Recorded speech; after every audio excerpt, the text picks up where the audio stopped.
नमस्कार, स्वागत है आप सभी का विक्टर एकेडमी के यूट्यूब मंच पर। दोस्तों, आज प्राचीन भारतीय इतिहास के संदर्भ में एक ऐसा राजवंश जिसने भारतीय इतिहास में एक नई रूपरेखा और नए वंश का प्रारंभ किया था। दोस्तों, मौर्य काल के बाद मौर्योत्तर काल के अंतर्गत एक वंश आता है जिसे कहते हैं साथियों शुंग वंश। यह एक गैर क्षत्रिय वंश था, यह एक ब्राह्मण वंश था। कौन सा वंश था साथियों?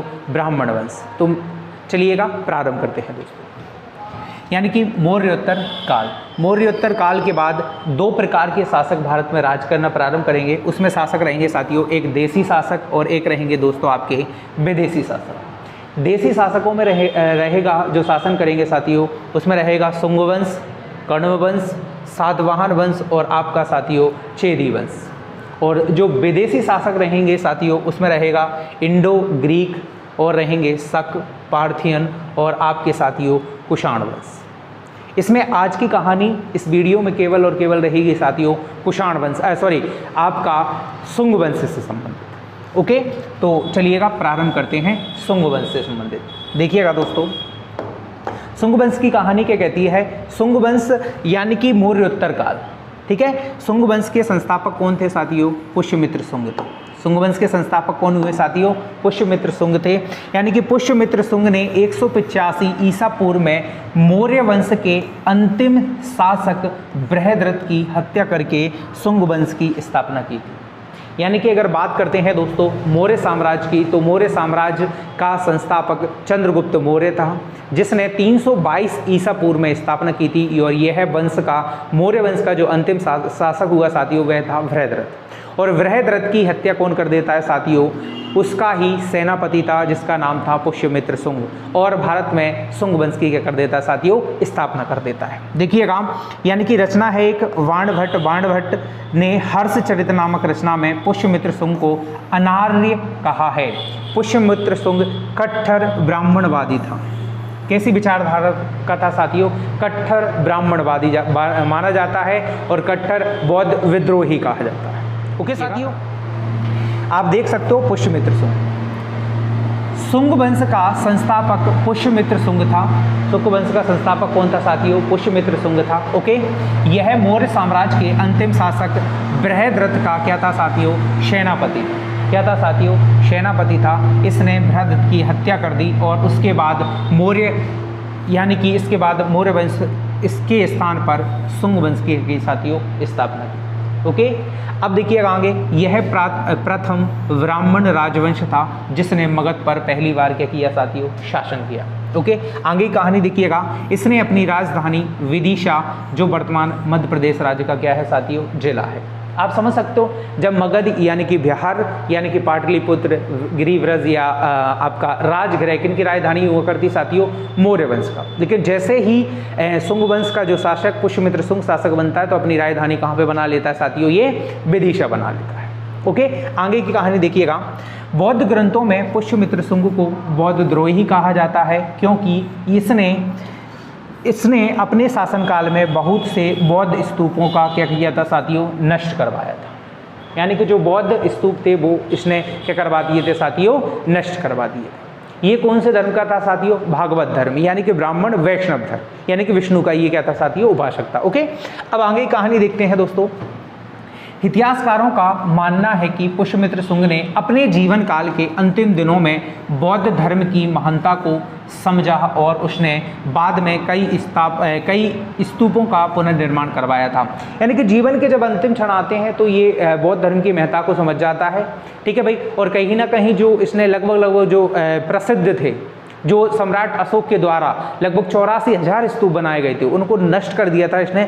और उनमें से कईयों का इसने क्या किया था साथियों? बाद में क्या किया था? पुनर्निर्माण करवाया था। ओके, जिसने मध्य प्रदेश का भरूच का स्तूप पुनर्निर्माण भी पुष्यमित्र शुंग ने करवाया था, जो पहले लकड़ी का बना हुआ था। इसने इसको बाद में पत्थर का बनवा दिया था। ये आप देख सकते हो साथियों, भरूच का स्तूप। ओके, सतना में है। देखिएगा आगे बढ़ते हैं।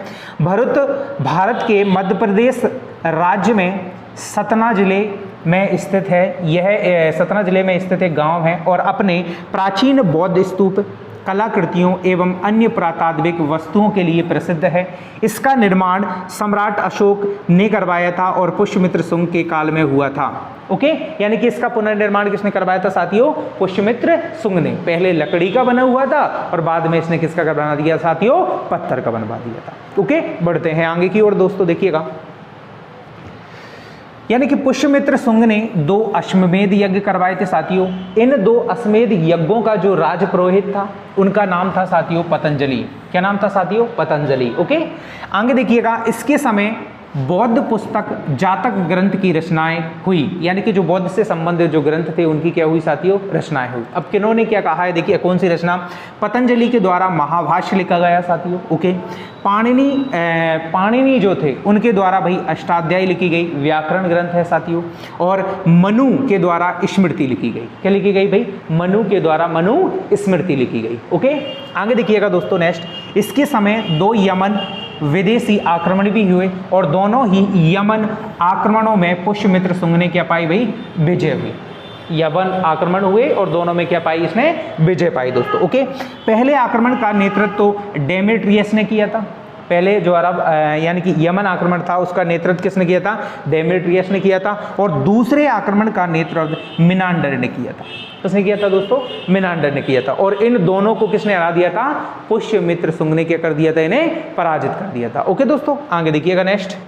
ओके, तो देखिएगा आगे बढ़ते हैं दोस्तों। मिनांडर ने बौद्ध धर्म यानी कि बौद्ध भिक्षुक नागसेन से बौद्ध धर्म की शिक्षा ली और उसने बौद्ध धर्म अपना लिया था साथियों। जो मिनांडर था उसने पराजित किया था, उसने कौन सा धर्म अपना लिया था दोस्तों? बौद्ध धर्म अपना लिया। और पुष्यमित्र ने कलिंग नरेश खारवेल से भी क्या किया? युद्ध किया, परंतु खारवेल ने इसे क्या कर दिया था? पराजित कर दिया था। वही कलिंग साथियों जो सम्राट अशोक ने आक्रमण किया था 261 ईसा पूर्व में, और सम्राट अशोक ने पूरे कलिंग को नस्ते नाबूद कर दिया था। और इतना अत्याचार और भाई नरसंहार हुआ था कि उस नरसंहार को देखकर सम्राट अशोक ने बौद्ध धर्म अपना लिया था दोस्तों। और उसी समय उसके कुछ वर्ष बाद ही कौन आक्रमण करता है उस पर भाई? पुष्यमित्र शुंग, जो एक ब्राह्मण वंश का था, जो एक गैर क्षत्रिय था साथियों। और वह खारवेल क्या कर देता है? उसको साथियों पराजित कर देता है। बढ़ते हैं आगे की ओर दोस्तों, नेक्स्ट देखिएगा। पुष्यमित्र शुंग की मृत्यु के बाद इसका पुत्र अग्निमित्र इसका उत्तराधिकारी बना। और कालिदास की रचना, एक रचना है साथियों मालविका अग्निमित्रम। कालिदास की रचना क्या है? मालविका अग्निमित्रम में विदिशा के राजा अग्निमित्र और मालव देव की राजकुमारी मालविका का प्रेम प्रसंग वर्णन मिलता है। संस्कृत ग्रंथ है और बहुत ही मनमोहक क्या है साथियों? ग्रंथ है। इसमें जो उसका पुष्यमित्र शुंग का जो पुत्र था अग्निमित्र और मालविका जो भाई मालव देश की राजकुमारी थी, उनके प्रेम प्रसंग का क्या मिलता है साथियों? बढ़िया मनमोहक और सौंदर्यतात्मकता के भरा हुआ क्या मिलता है दोस्तों? वर्णन मिलता है। ओके, आगे देखिएगा। संस्कृत ग्रंथ है कालिदास का। ओके, इस वंश का अंतिम शासक देवभूति हुआ साथियों। कौन हुआ साथियों? देवभूति हुआ। और जिसकी हत्या उसी के मंत्री किसने कर दी साथियों? वासुदेव ने कर दी। और कण्व वंश की क्या की साथियों? स्थापना की। यानी कि जो पुष्यमित्र शुंग ने शुंग वंश की स्थापना की थी वो तो संस्थापक हुआ, और इस वंश का अंतिम शासक हुआ साथियों देवभूति। कौन हुआ साथियों? इस वंश का अंतिम शासक देवभूति। और उसकी हत्या कौन कर देता है? उसी का मंत्री वासुदेव कर देता है दोस्तों। और वासुदेव कौन सी वंश की स्थापना कर देता है? कण्व वंश की।